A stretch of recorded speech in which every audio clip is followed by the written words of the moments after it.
Welcome to Ramana's individual YouTube channel. ఇంకా ఈ channel ని సబ్స్క్రైబ్ చేసుకోకపోతే దయచేసి సబ్స్క్రైబ్ చేసుకోగలరు. ఈ వీడియోలో మనము గ్రేడ్ 3 సంబంధించి పేపర్ 2 లో భాగంగా 5వ చాప్టర్ లో ఉన్నటువంటి శైవ ఆగమాలలో భాగంగా ఒక శైవ ఆగమైనటువంటి కాపాలికుల గురించి తెలుస్తున్నాం.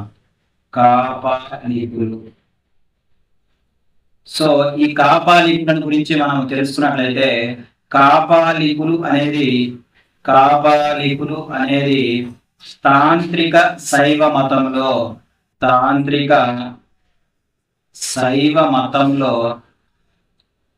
ఒక శాఖగా గుర్తుపెట్టుకోవాలి. అదేవిధంగా భారతదేశంలో శైవ మతంలో పౌరాణికేతర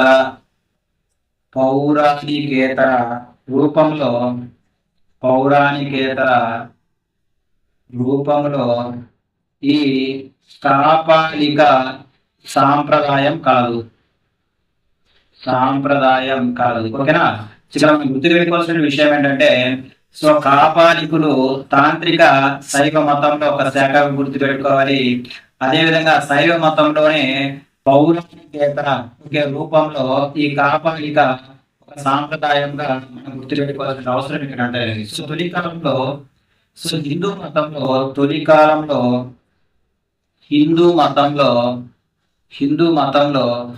పౌరాణిక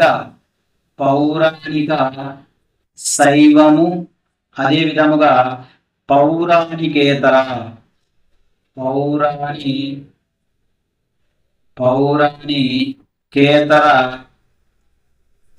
శైవం అనే రెండు ప్రధాన శైవ శాఖలు ఉన్నాయి. ప్రధాన శైవ శాఖలు ఉన్నాయని గుర్తుపెట్టుకోవాలి. అంటే హిందూ మతంలో పౌరాణిక శైవం, అదేవిధంగా పౌరాణికేతర శైవము ప్రధాన శైవ శాఖలుగా ఉన్నాయని మనం గుర్తుపెట్టుకోవాల్సిన అవసరం ఇక్కడ అంతైనా ఉంది. అయితే ఈ పౌరాణికేతర శైవంలో మళ్ళీ రెండు వర్గాలు ఉన్నాయి. అక్కడ ఈ పౌరాణికేతర శైవ శాఖలో రెండు వర్గాలు ఉన్నాయి. అది ఒకటోసరికి ఏంటంటే అతి మార్గము. సో రెండవది వచ్చేసరికి ఏంటంటే మంత్ర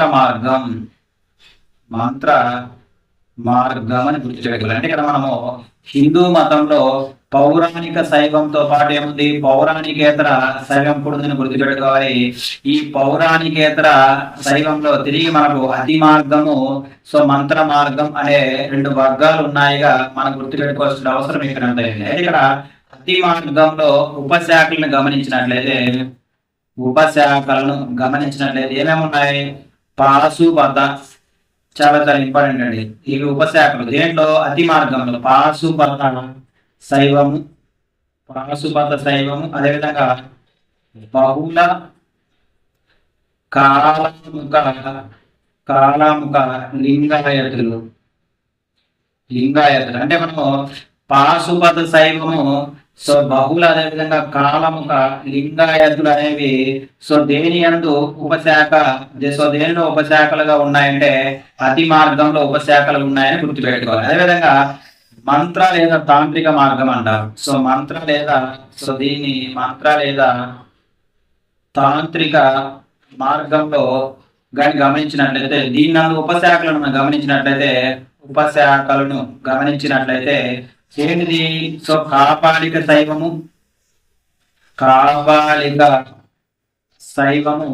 అదేవిధంగా శైవ సిద్ధాంతం అనే రెండు వర్గాలుగా ఉన్నాయని మనం గుర్తుపెట్టుకోవాలి. చాలా ఇంపార్టెంట్. సో మనము ఇక్కడ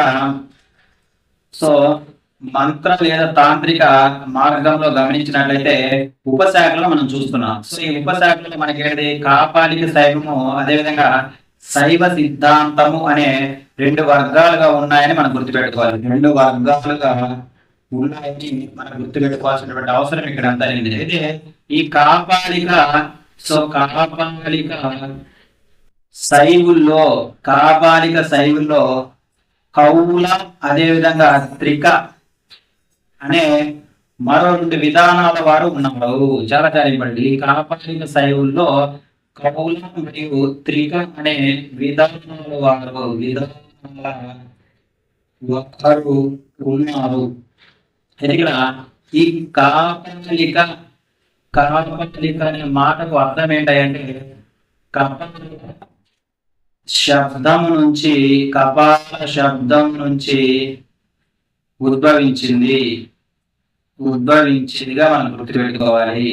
సో ఈ కాపాలిక అనే శబ్దం ఎక్కడి నుంచి ఉద్భవించిందంటే కపాల అనే శబ్దం నుంచి ఈ కాపాలిక అనేది ఉద్భవించిందిగా మనం గుర్తుపెట్టుకోవాల్సినటువంటి అవసరం ఇక్కడ అంతా ఉంది. అంటే కపాలము అంటే ఏంటిది మనకు తెలుసు. సో మనకు కపాలము అంటే ఏంటిది? కపాలం అంటే మనకు పుర్రె అని అర్థం. సో కపాలము అంటే మనకి ఏంటంటే పుర్రె. ఇక్కడ ఈ కపాలుడు అంటే కపాలుడు. సో కపాలుడు అంటే ఎవరైతే పుర్రె పురుషులు అని అర్థము. పుర్రె పురుషులు అంటే పుర్రెను ధరించిన వారుగా మనం గుర్తుపెట్టుకోవాలి. సో కాపాలికులు 8వ శతాబ్దం నాటికే చాలా చాలా ఇంపార్టెంట్. కాపాలికులు సో 8వ శతాబ్దం నాటికే అంతరించిపోయినటువంటి 8వ శతాబ్దం నాటికే అంతరించిపోయినటువంటి శైవ సాధువులు అదేవిధంగా సన్యాసులుగా మనం గుర్తుపెట్టుకోవాలి. సో వీరందరూ ఎవరిని ఆరాధిస్తారంటే శివుడిని ఆరాధిస్తారు. ఆరాధిస్తారని గుర్తుపెట్టుకోవాల్సినటువంటి అవసరం ఇక్కడ అంతా ఉంది. అదేవిధంగా వీరు కపాలాన్ని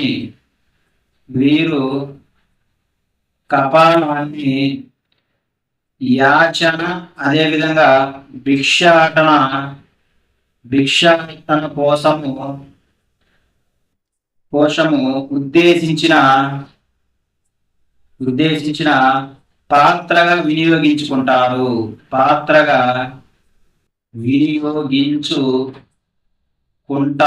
వినియోగించుకుంటారు మనం గుర్తుపెట్టాలి. అంటే వీరు కపాలాన్ని యాచన అదేవిధంగా భిక్షాటన కొరకు ఉపయోగించే పాత్రగా వినియోగించుకుంటారని మనం గుర్తుపెట్టుకోవాల్సినటువంటి అవసరం ఇక్కడ అంతా ఉంది. అయితే ఈ కాపాలికులు సో శివుడిని ఏ రూపంలో పూజిస్తారంటే సో భైరవుడి రూపంలో చాలా చాలా ఇంపార్టెంట్ అండి ఎగ్జామినేషన్ పాయింట్ ఆఫ్ వ్యూ. అంటే భైరవుడి రూపంలో శివుణ్ణి పూజించేవారు ఎవరంటే ఈ కాపాలికులుగా మనం గుర్తుపెట్టుకోవాల్సినటువంటి అవసరం ఇక్కడ అంతైనా ఉంది. అయితే ఒక శివుని రూపాన్ని కూడా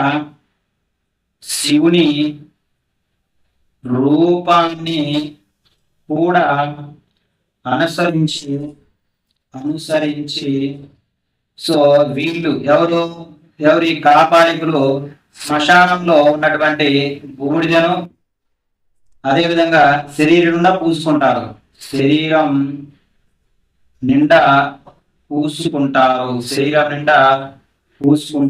అదేవిధంగా వీరు పొడవాటి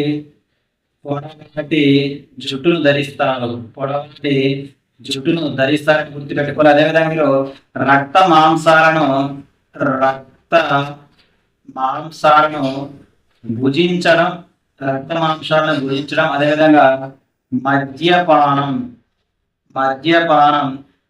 తదితర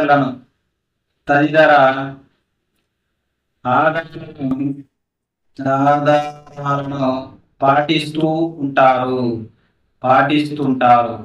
సో మనం బాగా గుర్తుపెట్టుకోవాల్సిన విషయం ఏంటంటే కాపాలికులు శివుని ఏ రూపంలో పూజిస్తారంటే భైరవుడి రూపంలో పూజిస్తారని గుర్తుపెట్టుకోవాలి. అదేవిధంగా వీరు శివుని రూపాన్ని కూడా అనుసరిస్తూ వీళ్ళు సో బూడిదను శరీరం నిండా పూసుకోవడం అదేవిధంగా పొడవాటి జుట్టును పెంచుకోవడం అదేవిధంగా రక్త మాంసాలను భుజించడంతో పాటు మద్యపానము తదితర ఆధారాలను పాటిస్తుంటారని మనం గుర్తుపెట్టుకోవాల్సినటువంటి అవసరం ఇక్కడ అంతా ఉంది. సో నెక్స్ట్ పాయింట్ గుర్తుపెట్టుకున్నట్టు ఇది చాలా చాలా important examination point of view. అదేంటంటే కాపాలిక కాపాలిక శైవ సాంప్రదాయ పద్ధతులు శైవ సాంప్రదాయ పద్ధతులు సో వజ్రయాన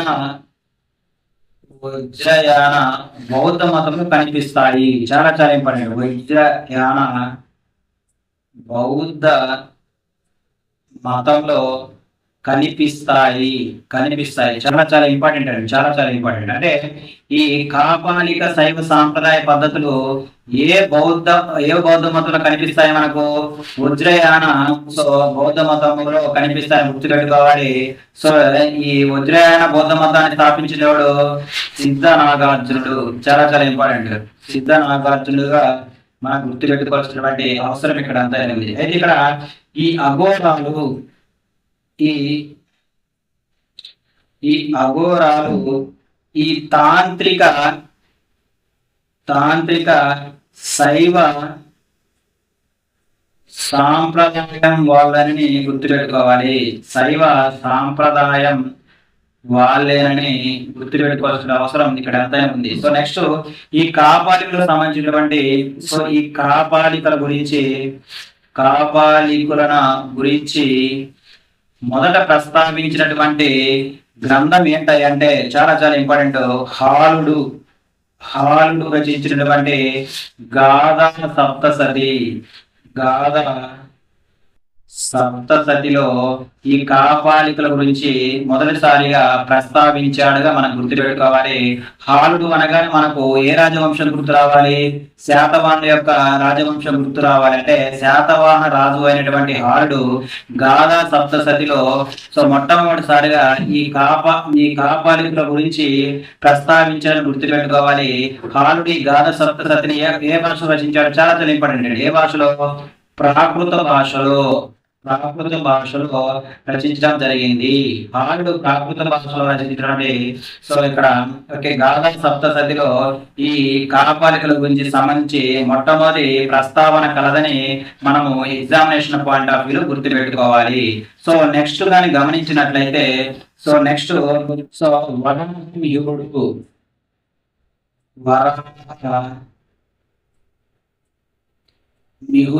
వరాహ మిగురుడు రచించినటువంటి గ్రంథం ఏంటి మనకు? సో బృహత్ సంహిత అంటే వరాహ మిగురుడు రచించినటువంటి గ్రంథం ఏంటి మనకు? బృహత్ సంహిత. సో ఈ గ్రంథంలో కూడా పలుమార్లు ఈ కాపాలిక శైవ సన్యాసుల గురించి ప్రస్తావించడం జరిగిందని మనము గుర్తుపెట్టుకోవాలి.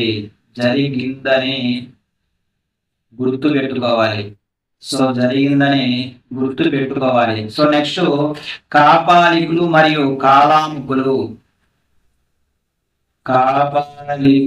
అదేవిధంగా కాలముకులు అంతరించిపోయినటువంటి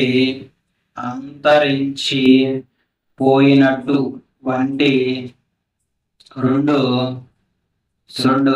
శైవ మత శాఖలుగా గుర్తుపెట్టుకోవాలి.